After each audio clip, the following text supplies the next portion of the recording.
welcome back to Hike Oregon. In today's video, I'm going to be sharing with you some tips for solo hiking and backpacking.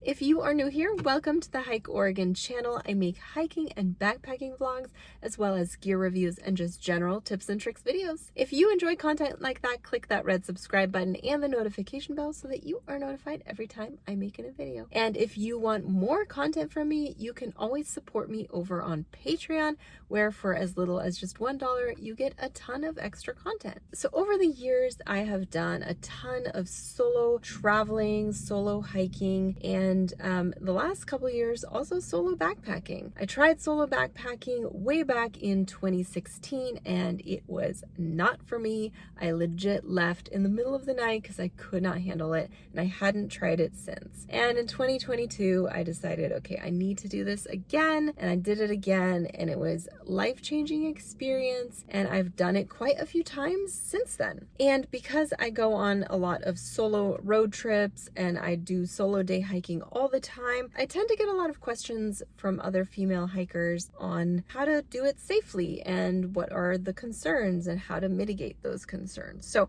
I put together a little list of some tips I have for you, and I hope it's helpful. So the first tip that I have is, if you are new to solo hiking and you want to try it, do a hike that you've done many times before. This will just eliminate some of those scary unknowns. If you are going on a hike that you haven't done before, just make sure to do research about it. That's my biggest thing, is knowledge is power, right? So make sure you have the proper driving directions so that you're not getting lost, and make sure you know, are there creeks to cross? Are there creeks to get water? And my second tip is always, always, always let someone know where you're going. That is super, super important. Make sure that your contact person knows the exact name of the trail, the name of the trailhead, your directions that you are going to get there. Sometimes there's different routes and stuff like that to take. And it's really important also that they know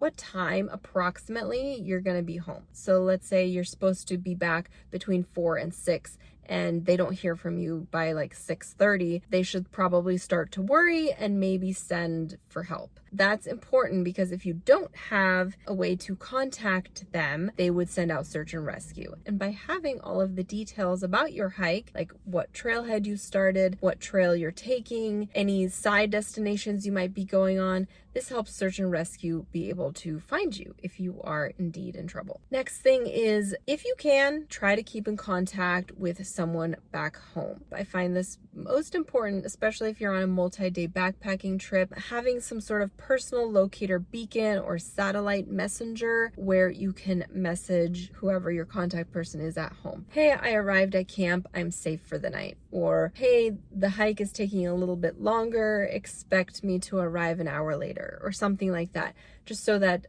they're not worried about you. Keeping in touch with someone back home, especially while you're on a backpacking trip, is also important, because here in the Pacific Northwest, we tend to have a lot of wildfires and wildfire risks, especially in the summer and in the early fall. Something that I've run into is, see a plume of smoke nearby. I don't know what's going on. Is there a wildfire? Did it just break out? Is it heading my way? Are there trail closures? So having a personal locator beacon or some way to contact someone back home is important in that case, because then you can just message them and ask, hey, can you check on this for me? Another tip is, for day hikes, make sure to pack the 10 essentials and dress appropriately for the weather. That's super important. Make sure to bring extra food and water, or have some way to filter water along the way if you need to. Something that I like to keep in mind that I don't hear a lot of people talk about for day hikes is, if you take a daily medication that's like super important, or that you can't just stop cold turkey, heart medication, or antidepressant, or anxiety medication, or whatever the realm of medication. There are a lot of medications that you can't just quit cold turkey.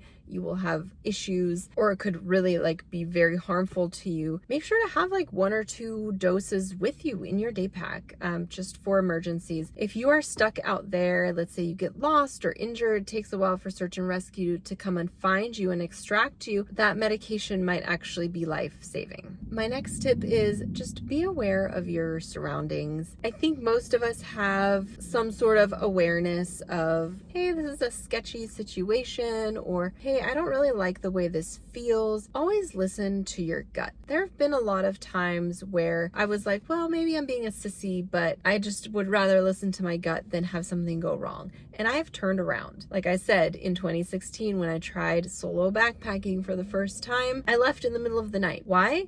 Well, I was scared, but also I couldn't get warm. I didn't have the proper gear with me, and it was snowing in June. I didn't think it was going to be snowing, and I just didn't have warm enough gear. I couldn't start a fire. I tried for hours and hours to start a fire, couldn't do it, couldn't get warm. And so I was really afraid of hypothermia, and so that is the main reason I left. Safety. So just always listen to your gut. There's also been numerous times where I've arrived solo at a trailhead, actually with a friend too at a trailhead. We arrived there, we just didn't feel right. Something felt really off. And so we turned around and left. We didn't go on that hike. We went on a different hike, because when you have that feeling, it's there for a reason. And I think you just really have to listen to that. My next tip is avoid unnecessary risks when solo hiking. I mean, you should do this in general.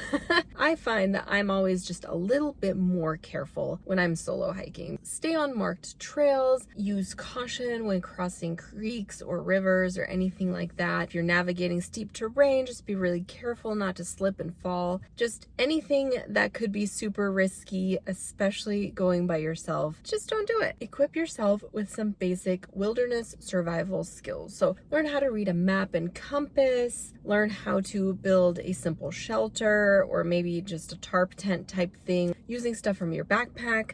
Learn how to build a fire in numerous different kinds of conditions. That's super important. I would honestly take a simple wilderness first aid class. There's a ton of them out there. There's even some online courses. Just some simple wilderness first aid knowledge can really come in handy. And then also familiarizing yourself with the local flora, poisonous plants, edible plants, that kind of thing is really handy information to know. I get a lot of comments on, you should carry a gun, you're a solo female traveler, you should definitely carry a pistol. And yes, a lot of people carry a pistol. They open carry, they conceal carry. My opinion is carry whatever makes you feel the safest. If you are super knowledgeable about how to use a firearm and that makes you feel the safest, then carry a firearm. If you would rather carry a taser, then carry a taser. If you want to just carry a can of bear spray, carry bear spray. Although I will say bear spray is not allowed in certain national parks.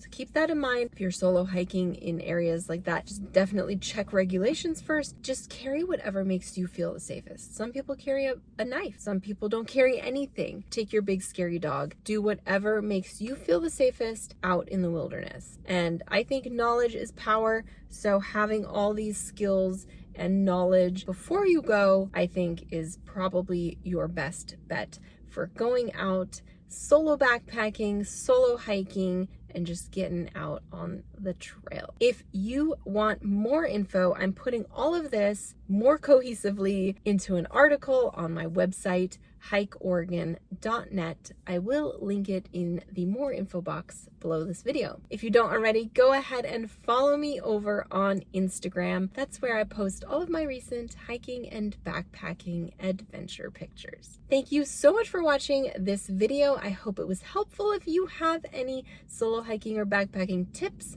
go ahead and comment them below. I'd love to hear them and have all the other viewers read them as well. Thank you so much for watching, and I will catch you on the next adventure.